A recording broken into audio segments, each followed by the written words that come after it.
Huwag mong subukan. Masisira ang buhay mo.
Get one for sheet of paper.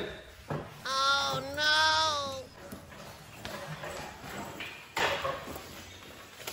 Huh?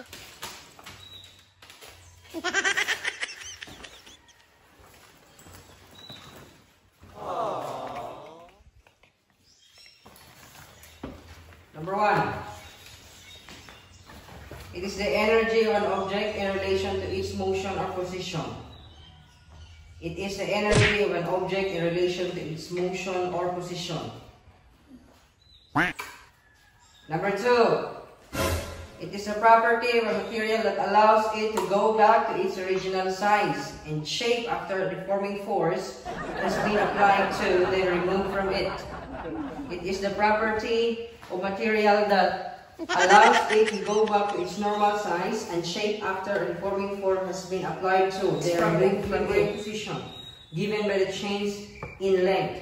It states that force is directly proportional to the displacement x.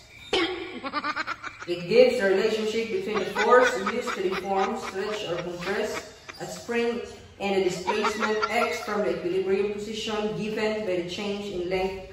It states that force is directly proportional to the displacement x. Anong kailangan kong gawin upang malaman mo?